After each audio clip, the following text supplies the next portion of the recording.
is Chyska and welcome to my YouTube channel. For today's video, I'm gonna teach you how to use Zoom application for online classes. Since online class or online learning is becoming the new normal, as a response to COVID-19 global pandemic, schools are shifting to online platforms and employees are also encouraged to work remotely. So let's start. So the first thing that we should do is go to web browser. Nakapagod pala mag-English. If you want to listen in English, press 1. If you want to listen in Tagalog, press 2.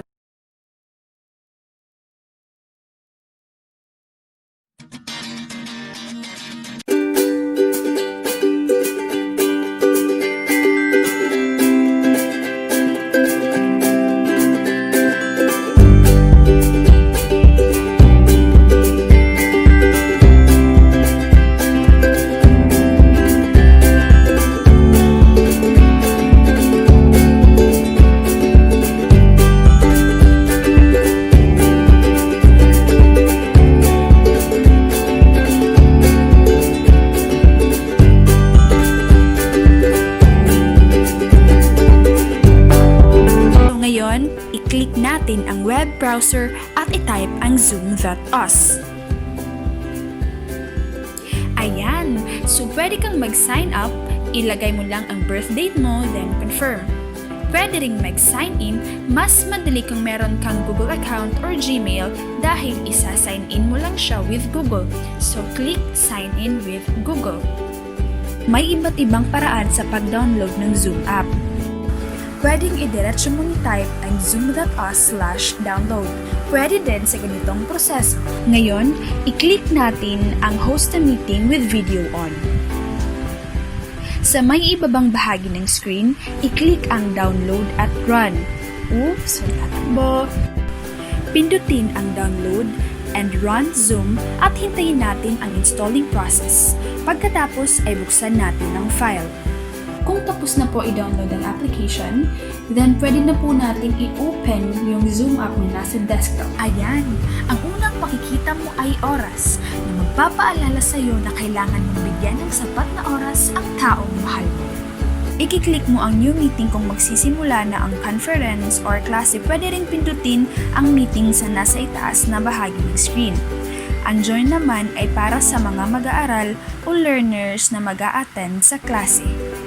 Ang schedule naman, sa schedule meeting, pwede mong isulat ang topic o aralin na ituturo mo. Pwede mo ring ilagay ang araw, ang oras, at kung ilang oras ang klase mo. Pwede mong i-schedule ang klase mo, lalo na kung maraming sections ang hinahawakan mo. Sa share screen naman, pwedeng makita ng mga bata ang PowerPoint presentation o ang mga learning materials na gagamitin natin. Click Meetings, then copy invitation. We will invite the learners to join our class. Then start. Kailangan nating i-copy ang link o invitation at i-send sa ating learners para ma-access nila ang klase. Pagkatapos ay i-click ang Start Video. Pwede na nating simulan ang klase. Good morning, class! How are you today? Are you ready for your class? Very good! Charot! Sa upper right side ng screen, pwede nating i-adjust ang screen view sa speaker view o grid view. Para sa akin, mas friendly gamitin ang Zoom sa laptop, lalo na't gusto kong makita ang mga bata habang nagtuturo ako. Sabi pa nga sa nabasa kong article na isinulat ni Koeman, the eyes of teachers are so important because teachers are often the first to spot the potential in their students. It means ensuring that students receive the support needed to help them to thrive in school and beyond. There is a term witness created by Koeman. This is commonly referred having eyes in the back of the head. This also describes the teacher's awareness in all parts of the classroom at all times. Haba ng explanation, charot. Sa lower part ng screen, marami tayong makikitang options. Pwedeng i-temporary unmute at mute ang mic para maiwasan ng background noise. Pwedeng i-on or off rin ang video. That means pwedeng picture mo lang ang makita nila.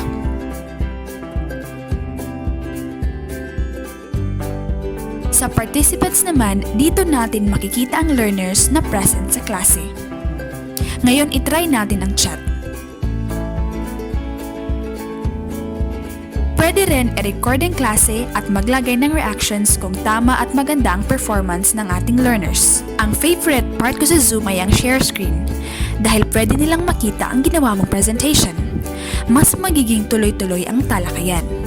Mas madali siya. Hindi mo na kailangan mag-print ng items at i-flash sa screen. I-try naman natin ang whiteboard. Pwede tayong magsulat ng mahahalagang impormasyon at mga paalala para sa kanila. May exciting part din ng Zoom dahil pwede kang maglagay ng background picture na gusto mo. Ituturo ko sa inyo sa susunod kung paano ito gawin. Kung tapos na ang klase, pindutin na ang end all meeting. So ngayon tapos na po ang ating session. Charot. So actually, marami pa kayong pwedeng magawa marami pa kayong pwedeng magawa sa Zoom application. Just explore, explore, and explore. Basta. Okay, so thank you for watching. I hope na may natutunan kayo. You can try it now. Nah! Basic steps lang po ang na-share ko sa inyo gamit ang Zoom application. You can actually explore. Marami pa pong pwedeng magawa sa Zoom application. I-discover nyo lang po. Simulan nyo na po. Thank you for watching. Subscribe!